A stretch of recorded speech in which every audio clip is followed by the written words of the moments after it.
हमारे एक कवि साहब बताते थे कि जब माँ हाथ फेरती है तो बाल बढ़ते हैं और जब पत्नी फेरती है तो बाल। और ये भाई साहब कह रहे कि उनको देख के लग रहा पड़ोसन ने फेरा है। तो हम क्या कह रहे कि रंग लाल पीले हैं और काले, अरे हम हैं बुंदेलखंडी पुलिस वाले ने ना बंदे लागे।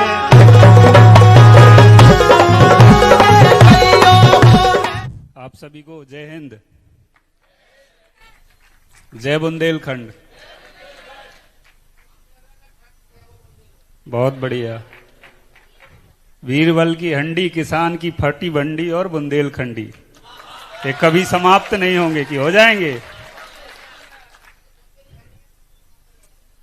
आपकी ज्यादा ही इतनी मांग निकला, ये तो बाल संभालो अपने।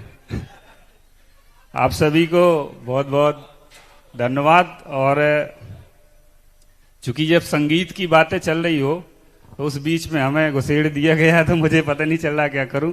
ऐसे अभी ये लोकेश भाई कर रहे थे, ये कर रहे थे।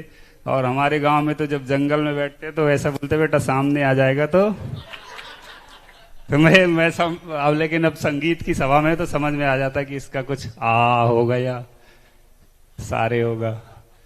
तो ज्यादा तो नहीं बोलूंगा, अगर ज्यादा बोलने लगूंगा तो किसी को कष्ट हो। अगर कष्ट हो तो सचिन भाई ने बुलाया मेरे को, आप उनको देख लेना अकेले में। तो बहुत बहुत धन्यवाद। बस इतना कहता हूं कि बुंदेलखंडी ने मुझे बहुत कुछ दिया है। चूंकि मैं जिधर का हूं वहां ना तो बुंदेलखंडी बोली जाती है ना बघेलखंडी, हमारे यहाँ अलग ही भाषा बोली जाती है। मैं अजयगढ़ तहसील यूपी बॉर्डर का एक गांव है, वहां से हूं। तो हमारे वहाँ वो शुद्ध गांव वाली बोली जाती है। वो चंदला वाले कहाँ है, कभी दादा मिले थे। तो हमारे यहाँ वो मतलब ये थोड़ी सी बघेली वाली है कि मैं कहाँ जात हो यार, का करत है, यहीं बैठ नहीं नुपुर जाइए अगर जाइए जंगल अकेले। तो हमारे यहाँ के बिल्कुल अलग भाषा में आज वही भाषा में बात करा तो तुम्हें समझ में आवे या ना आवे। जेके समझ में आवे सो दिमाग में घुसेड़ ले, और जेके ना आवे सो बांध के चले जाओ।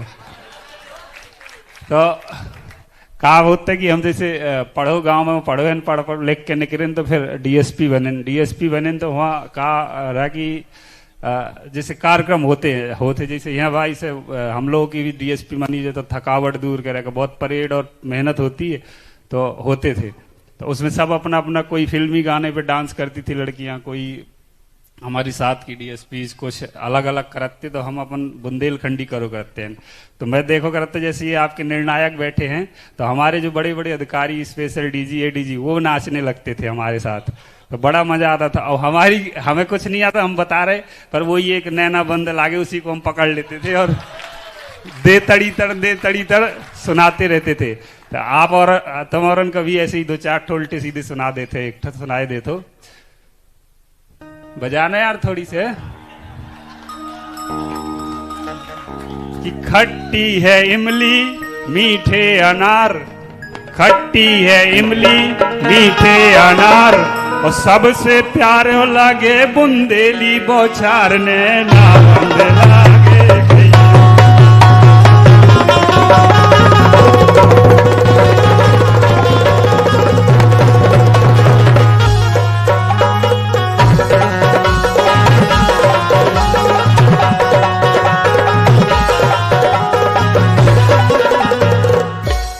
बेतवा का तीर और छाए धाम, बेतवा का तीर और छाए धाम, सबई जनन को हमारी राम राम ने नाम।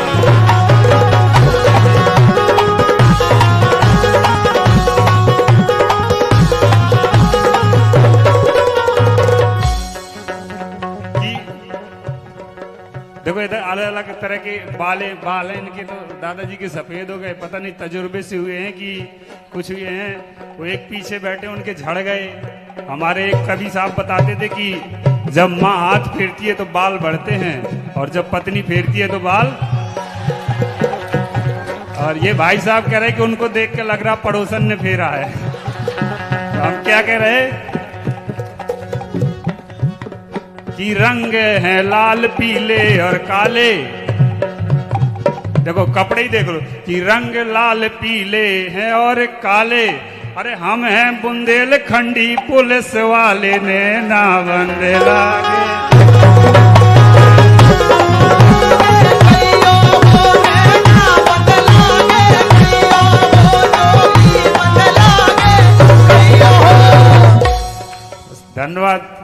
ज्यादा नहीं सुनाना चाहिए, क्योंकि यहाँ पर मैं वर्दी नहीं पहने हूँ, पता नहीं बाहर कौन पकड़ ले, बोले यार हमारे गाने का मतलब था, तुम उल्टा सीधा सुना के लोगों को बहका के भग गए।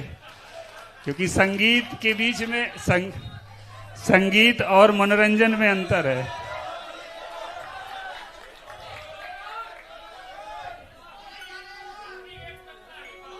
क्या चंदला आई वैसा यार, वो मत पूछ नहीं, मुझे बहुत लगा। देखो अभी एक बिटिया हमारे पन्ना की थी, कहाँ है भाई, वो क्या नाम था अभी, वो शक्ति थी, वो एक वो गा रही थी, वो आज मोरे अंगना में रंग बरसत है। वो मेरी शादी की तस्वीर है, शायद बहुत लोगों को याद होगी, आई होगी, वो साइकिल वाइकिल वाली एक आई थी। बोले को जब वो गीत आता है ना, ये बनरा गीत, और वो तो पूरे मतलब फिर से लगता है एक बार शादी कर लूं, लेकिन फिर पत्नी को याद आती है, पत्नी तो लगता है अगले जन्म में भी ना शादी करनी पड़े तो अच्छा है। सचिन भैया हंस रहे, कह रहे मैं भी नहीं अगले जन्म में करूंगा। जो शादीशुदा है वो अच्छे से समझ रहे हैं, जो शादीशुदा उनकी अभी भी अंदर से हंसी फूटती जा रही है। तो भाई साहब का तो हंसते हंसते चश्मा निकल गया, बोले मैं तो अगले 100 जन्म में भी नहीं करूंगा। तो बहुत बहुत धन्यवाद।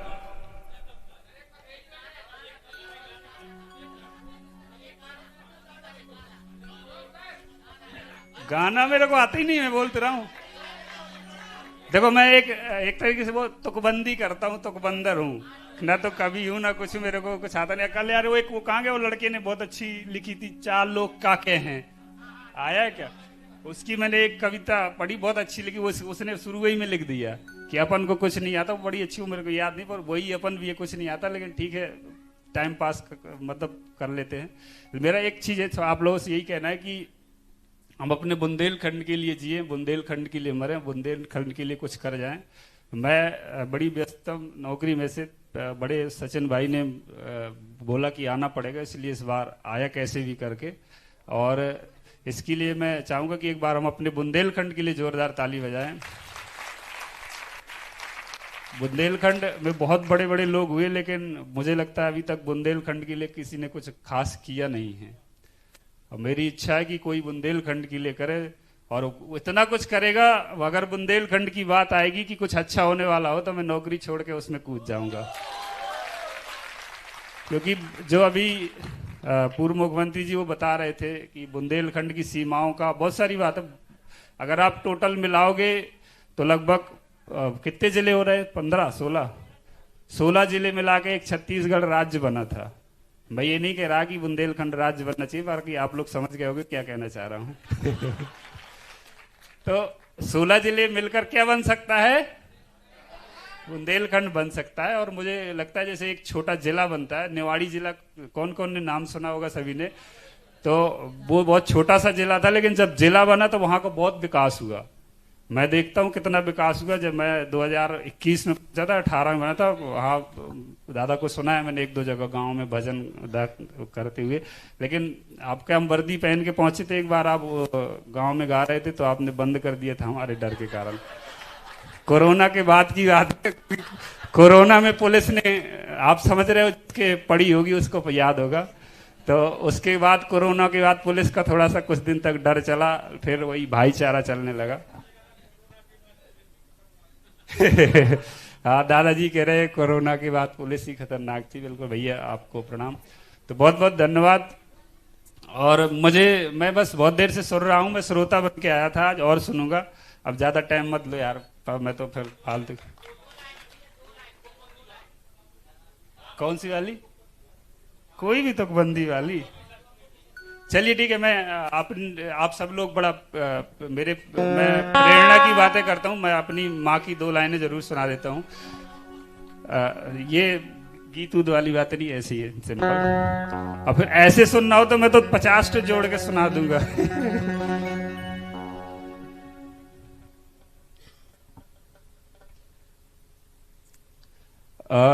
मैं जब डीएसपी बना था, आप लोग एक चीज और थोड़ा सा मुझे बोलना था। मैं वैसे शिक्षा की बातें करता हूँ, और शिक्षा कहते हैं वो शेरनी का दूध है, जो पीता है वो दहाड़ता है। और मैं अगर यहाँ से बोल रहा हूँ या कहूँ कि दहाड़ रहा हूँ, तो मेरी सबसे बड़ी पावर शिक्षा है। और मैं उस गांव से, उस जंगल से निकल कर आया हूं जहां आप सोच भी नहीं सकते कि क्या स्थिति होगी। अपने परिवार में लगभग 150 लोगों के परिवार में पहला लड़का था जो ग्रेजुएशन करने गांव से बाहर गया था। मतलब गांव में तो 5वीं तक स्कूल था, फिर 8वीं हुआ, फिर बाहर आया था। तो मैं ये बोलता हूं, अगर हम शिक्षित होंगे तो इस तरह से लोगों को शिक्षा का अर्थ ये नहीं कि सिर्फ नौकरी। जब हम शिक्षित होंगे तो हमारी विचार बढ़ेंगे, हम दूसरे की भावनाओं को समझेंगे, हम एक संगठन भी बना सकते हैं अच्छे लोगों का। अब जैसे बहुत बात करें कि सचिन भैया इतना सारा प्रोग्राम कर रहे हैं, अब जिसमें विज्ञापन चल रहा है, क्या ये बुंदेलखंड वालों के होंगे? आर्थिक सपोर्ट क्या सभी बुंदेलखंड वालों ने किया होगा सचिन भाई को? बताओ। अगर वो शिक्षित नहीं होते, उनने एक इतना अच्छा ये मंच नहीं किया होगा। फेसबुक की बात आई, वो फेसबुक से यहां तक पहुंचे, मैं चाहूंगा एक बार ताली बजाइए उनके लिए। उसको नहीं भूल सकते हम। तो फेसबुक किसका वो है आविष्कार? अंग्रेजी का है, अंग्रेजों का है कि नहीं है? लेकिन हम उस संसाधन का उपयोग करें। अगर वो पढ़े लिखे नहीं होते, शिक्षित नहीं होते, तो ये प्लेटफॉर्म मुझे नहीं लगता कि आज यहाँ पहुंच पाता। तो हम अपने बच्चों को अच्छी शिक्षा दें। मेरे माता पिता का मैं हमेशा कहूंगा कि मेरे पहले भगवान माँ बाप है, जिनने मुझे पढ़ाया लिखाया, जबरदस्ती मार पीट कर, ठोक पीट कर, और जब नहीं पढ़ते थे तो नींबू के पेड़ से बांध देती थी, बढ़िया बंदर की तरह ऐसे घुमाती थी। तो फिर हम स्कूल जाते थे। मैं जिस दिन डीएसपी बना था उस दिन मेरी माँ के जो शब्द थे, मैं आज फिर एक बार आप लोगों से कहता हूं कि ए गरीबी देख तेरा गुरूर टूट गया, तेरा मुंह काला हो गया। ए गरीबी देख तेरा गुरूर टूट गया, तेरा मुंह काला हो गया। तू मेरी दहलीज पर बैठी रही और मेरा बेटा पुलिस वाला हो गया, मेरा बेटा पुलिस वाला हो गया। बोले भारत माता की जय हिंद। सभी बुंदेलखंडियों को मेरा सलाम। अब अपने सपनों की पढ़ाई कीजिए अपने ही शहर के पास। सागर शहर से मात्र 12 मिनट की दूरी पर स्थित है ज्ञानवीर विश्वविद्यालय, जहां आपको मिले सुविधाजनक बस सेवा, आधुनिक कैंपस इंफ्रास्ट्रक्चर, अनुभवी शिक्षकगण और एक उज्जवल करियर की गारंटी। यहाँ उपलब्ध हैं प्रमुख पाठ्यक्रम जैसे management, pharmacy, agriculture, engineering, law, fine arts, hotel management, संगीत और नृत्य, पत्रकारिता और जनसंचार, परफॉर्मिंग आर्ट्स, जनरल कोर्सेज, शारीरिक शिक्षा, योग, पीएचडी सभी विषयों में। नए सत्र के लिए प्रवेश प्रारंभ हो चुके हैं। अधिक जानकारी के लिए संपर्क करें 977 0 522 117 या 977 0 523 279।